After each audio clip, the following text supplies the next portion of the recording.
یا ایھا الذین آمنوا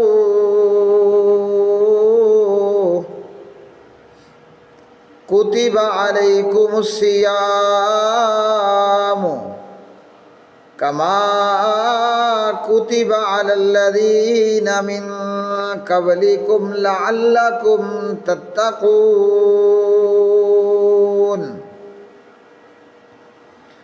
ایاما معدودات،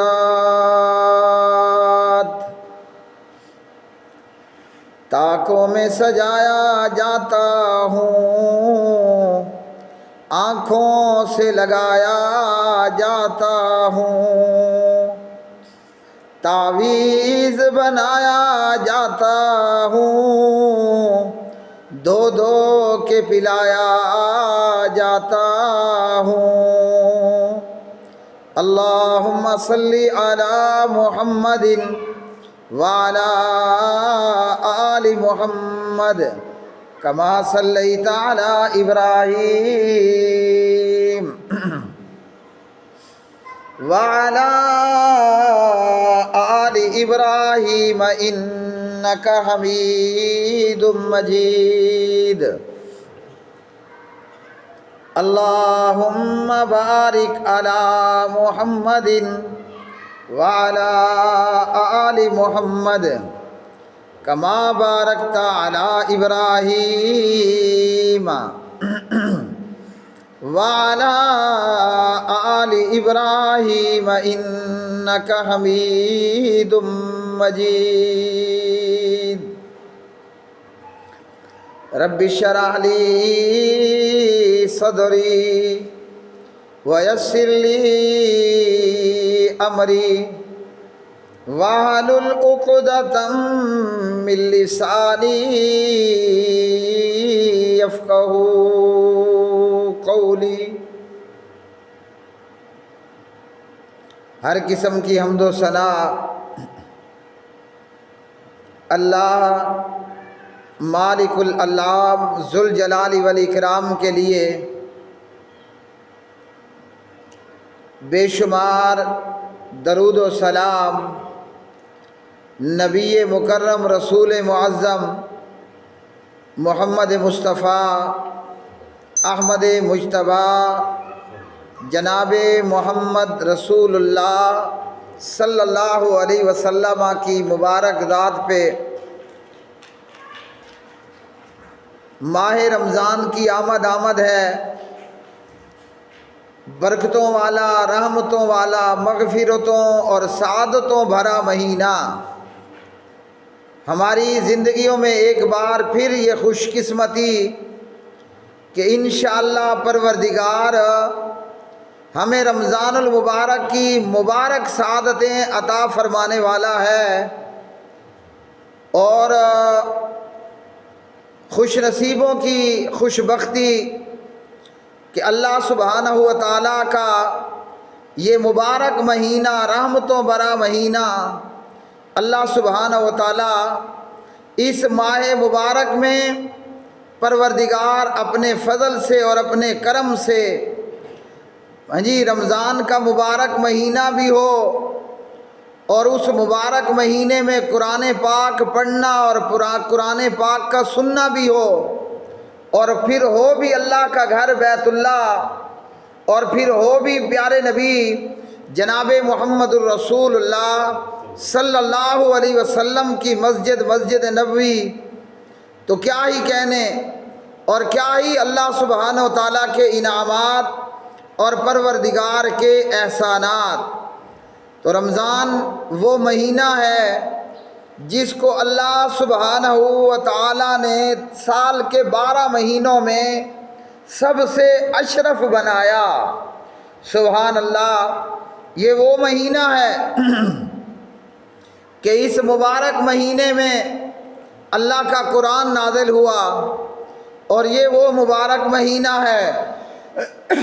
کہ اس مبارک مہینے میں اللہ سبحانہ و تعالیٰ نے اس مبارک مہینے کے روزوں کو جناب نبی کریم صلی اللہ علیہ وسلم کی امت کے اوپر فرض فرمایا، جس طرح اللہ رب الرحمن نے رمضان کے روزوں کو پچھلی امتوں کے اوپر فرض فرمایا۔ اللہ وحدہ لا شریک کما حقہ اس مبارک مہینے کے رمضان المبارک کے روزوں سے فیض یاب ہونے کی اور سعادت مند ہونے کی توفیق عطا فرمائے۔ ہم اللہ رب الرحمن کی نعمتوں پر اور اس کے احسانات پر اور اس کے اس احسان اور اس نعمت رمضان پر جتنا بھی اللہ سبحانہ و تعالیٰ کا شکر ادا کریں اتنا ہی کم ہے۔ اللہ رب الرحمن قرآن مجید فرقان حمید میں رمضان کے روزوں کی فرضیت کو بیان کرتا ہے، اور پیارے نبی صلی اللہ علیہ وسلم اپنی احادیث طیبہ کے اندر آپ صلی اللہ علیہ وسلم بھی رمضان کے روزوں کو فرض بتاتے ہیں۔ یہ وہ مبارک مہینہ ہے کہ اس ماہ مبارک کے اللہ سبحانہ و تعالیٰ نے روزے بھی فرض فرمائے، اور اس مبارک مہینے کے اندر اللہ وحدہ لا شریک نے قرآن مجید فرقان حمید بھی نازل فرمایا۔ اور اسی مبارک مہینے کا وہ مبارک اور رحمتوں برا آخری عشرہ، جس کے اندر اللہ سبحانہ و تعالیٰ نے لیلۃ القدر جیسی رات بھی رکھی، جو رات 1000 مہینوں سے افضل اور بہتر رات ہے۔ اور یہ وہ رات ہے کہ جس رات کے اندر اللہ کے فرشتے ملائکہ نازل ہوتے ہیں۔ اللہ سبحانہ و تعالیٰ نے جناب نبی کریم حضرت محمد الرسول اللہ صلی اللہ علیہ وسلم کی امت پر بھی رمضان کے روزے فرض فرمائے، اور آپ صلی اللہ علیہ وسلم کی امت سے پہلے بھی جتنی امتیں گزری ہیں اللہ سبحانہ و تعالیٰ نے تمام امتوں کے اوپر رمضان کے روزے فرض فرمائے، لیکن دنوں کا فرق تھا، اور روزے کی کیفیت کا اور روزے کے احکام و مسائل کا ہر امت کے دوران میں فرق رہا۔ یا ایھا الذین آمنوا کتب علیکم الصیام کما کتب علی الذین من قبلکم لعلکم تتقون۔ فرمایا اے ایمان والو، تمہارے اوپر رمضان کا روزہ فرض کیا گیا ہے، ٹھیک اسی طرح فرض کیا گیا، فرمایا کہ جس طرح تم سے پہلی امتوں کے اوپر اللہ وحدہ لا شریک نے رمضان کے روزے فرض فرمائے۔ اور اب اس کی فرضیت کا مقصد کیا ہے کہ اللہ سبحانہ و تعالیٰ نے رمضان کے روزے کیوں فرض فرمائے؟ ایک مقصد اللہ رب الرحمن نے فرما دیا، اور ایسے بیسیوں اور ہزاروں وہ اس رمضان کے روزے رکھنے کی وجوہات ہوں گی جو اللہ وحدہ لا شریک خود آپ جانتا ہے۔ رمضان المبارک کا روزہ جہاں ارکان اسلام میں سے ایک عظیم رکن ہے، جہاں رمضان کے روزے کا ہمیں دینی طور پر فائدہ ہوتا ہے، وہیں رمضان کے روزے ہوں یا رمضان کے علاوہ روزے ہوں، ہمیں دنیاوی طور پر بھی جسمانی طور پر بھی رمضان کے روزے رکھنے پر بے شمار فوائد حاصل ہوتے ہیں۔ جس طرح ہم نے کلمہ پڑھا، اب کلمہ پڑھ کر ہمیں صرف ہمارے دین کا فائدہ نہ ہوا بلکہ ہماری دنیا کا بھی فائدہ ہوا، ہمارے اخلاق کا، اعمال کا بھی ہمیں فائدہ پہنچا، یہاں تک کہ اسی کلمے نے ہمیں جسمانی طور پر بھی سینکڑوں اور ہزاروں فوائد عطا فرمائے، جن میں سے کچھ ہم جانتے ہیں اور کچھ ہمارے علم میں نہیں۔ نماز پڑھتے ہیں تو محض اس وجہ سے نہیں کہ اللہ سبحانہ نماز پڑھتے ہیں تو محض اس وجہ سے کہ اللہ نے ہمارے اوپر نماز کو فرض کیا، اور محض اس میں ہمارے دین کا فائدہ نہیں بلکہ ہماری دنیا کے بھی بے شمار فوائد ہیں۔ زکوٰۃ دیتے ہیں اس لیے کہ اللہ نے ہمارے اوپر فرض کی ہے، لیکن محض ہمارے دین کا فائدہ نہیں، ہماری دنیا کا بھی فائدہ ہے۔ اسی طرح ہم بیت اللہ کا حج اور عمرہ کریں، ہاں جی، اس لیے کرتے ہیں کہ اللہ نے ہمارے اوپر زندگی بھر میں ایک مرتبہ بیت اللہ کا حج فرض کیا، اور جب ہم بیت اللہ کا حج کرتے ہیں تو صرف دین ہی کا فائدہ نہیں ہوتا، ہماری دنیا کے بھی بے شمار فوائد ہمیں حاصل ہوتے ہیں۔ تو یوں ہی رمضان کا روزہ اس لیے رکھتے ہیں کہ اللہ نے رمضان کے روزے ہر عاقل بالغ مرد عورت کے اوپر فرض کیے ہیں، اور اس روزے کا فائدہ صرف ہمارے دین کا فائدہ نہیں ہے، صرف ہمارے دین کا فائدہ نہیں بلکہ ارکان اسلام میں اور اللہ کے قرآن کی تعلیمات میں نبی پاک جناب محمد الرسول اللہ صلی اللہ علیہ وسلم کے ارشادات کے اندر، آپ کے اسوہ حسنہ میں اللہ نے جہاں ہمارے دین کے لیے ہمارے بارے میں ہمارے متعلق فائدے رکھ دیے، وہیں اللہ رب الرحمن نے ہماری دنیا کے حوالے سے بھی رمضان کے روزوں میں بہت سے فوائد رکھے ہیں۔ اللہ اکبر، کلمہ پڑھا تو ہم حرام کھانے سے بعد آ گئے، نماز پڑھی تو جسمانی طور پر ہمیں فائدہ، ہاں جی، ہم نے اگر اپنا مال زکوٰۃ کی صورت میں اور عشر کی صورت میں فی سبیل اللہ خرچ کیا تو ہمیں مالی طور پر فائدے حاصل ہوں گے۔ اسی طرح جب ہم رمضان کا روزہ رکھتے ہیں، جہاں قیامت کے دن اللہ روزے کا ثواب روزے دار کو خود آپ عطا کرے گا۔ اللہ اکبر، جہاں رمضان کے روزے کا فائدہ ہوگا، جنت کے دروازوں میں سے ایک دروازے کا نام باب الریان بھی ہے۔ اللہ اکبر، یہ وہ دروازہ ہوگا جہاں سے روزے دار داخل ہوں گے۔ صرف اتنا ہی فائدہ نہیں، اللہ سبحانہ و تعالیٰ نے ہمیں بہت ساری بیماریوں سے بھی بچا لیا صرف رمضان کا روزہ رکھنے کی وجہ سے۔ تو ہم روزہ اس لیے رکھیں گے کہ ہم مسلمان ہیں اور ہمارا دین اسلام ہے، اور اللہ نے رمضان کے روزے ہمارے اوپر فرض کیے ہیں۔ اللہ اس فرض کی ادائیگی پر دنیا اور دین دونوں فائدوں سے اللہ رب الرحمن ہمکنار فرماتا ہے، اور اللہ سبحانہ و تعالیٰ دین اور دنیا کے دونوں کے فائدوں سے اللہ روزے دار کو سرفراز فرما دیتا ہے۔ یا ایھا الذین آمنوا، اے وہ لوگو جو ایمان لائے ہو، کتب علیکم الصیام، فرض کیے گئے ہیں تمہارے اوپر روزے، کما کتب علی الذین من قبلکم، جس طرح تم سے پہلی امتوں کے اوپر فرض کیے گئے، لعلکم تتقون، تاکہ تم متقی بن جاؤ، پرہیزگار بن جاؤ۔ روزہ آدمی میں کس طرح تقوی پیدا کرتا ہے؟ تقوی یہ ہے کہ بندہ ہر اس کام سے بچ جائے جس سے اللہ سبحانہ و تعالیٰ ناراض ہو جاتا ہے۔ اب روزے دار روزے کی حالت میں نہ کھاتا ہے نہ پیتا ہے، نہ کوئی خاص تعلق بناتا ہے، کیوں کہ یہ بندہ روزے دار ہے۔ اگر یہ پانی پی لے کوئی اسے کچھ کہنے والا نہیں، اگر یہ کھانا کھا لے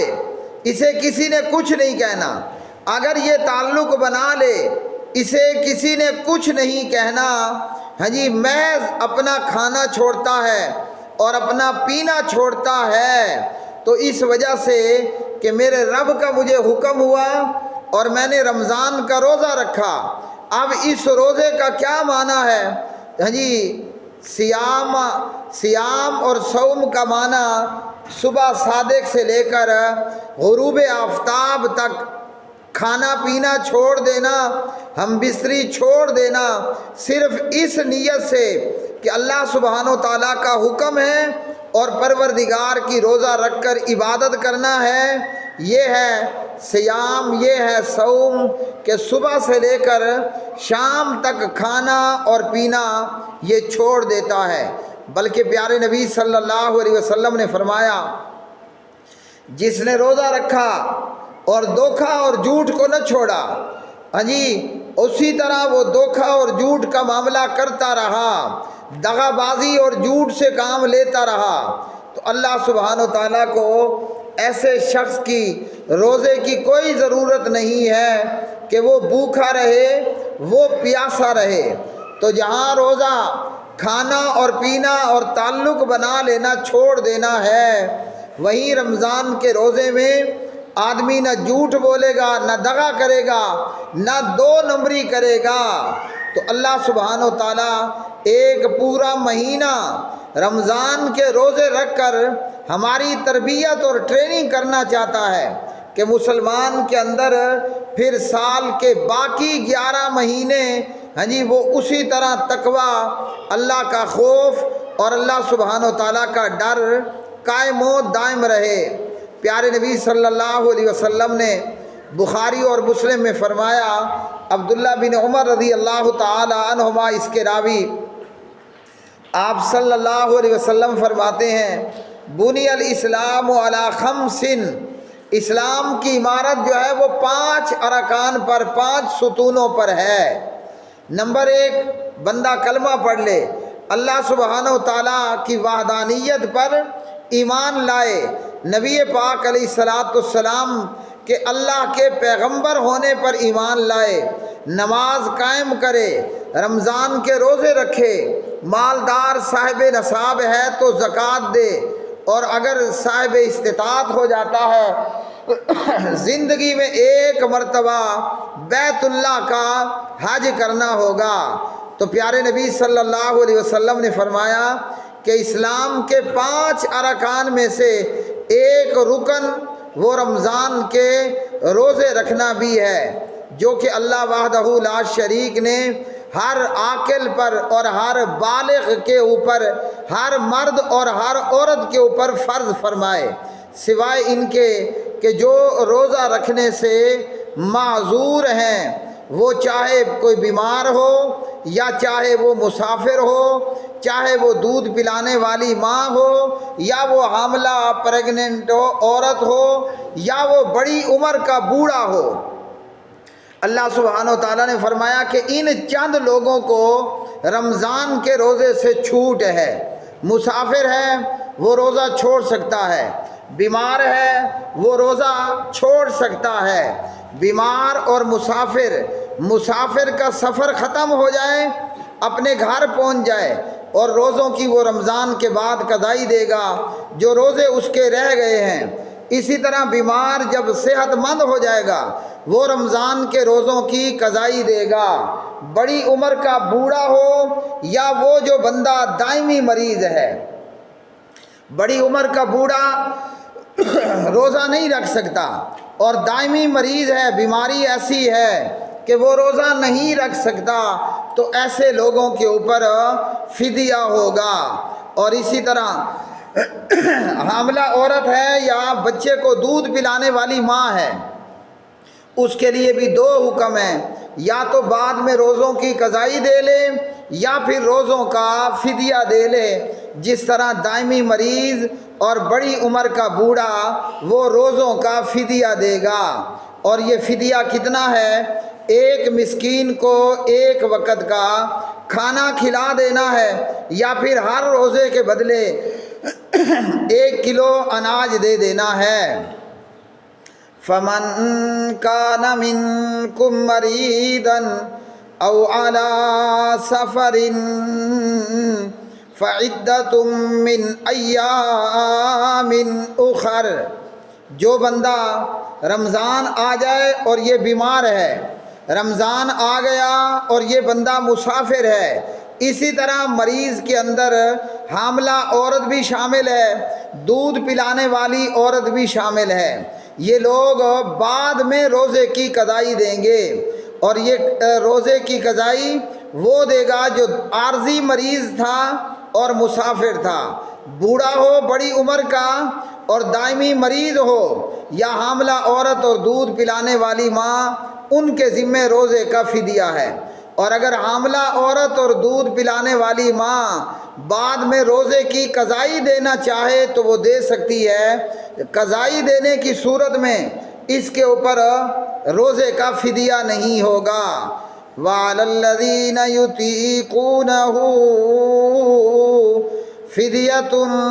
طَعَامُ مسکین۔ فدیہ کتنا ہے؟ ایک مسکین کو ایک وقت کا کھانا کھلا دینا۔ اللہ سبحانہ و تعالیٰ سے، اللہ رب الرحمن سے یہ دعا ہے کہ اللہ وحدہ لا شریک کما حقہ رمضان المبارک کے روزے رکھنے کی توفیق عطا فرمائے، مغفرتوں، رحمتوں اور برکتوں کو سمیٹنے اور اس میں مسعود ہونے، سعادت مند ہو جانے کی توفیق عطا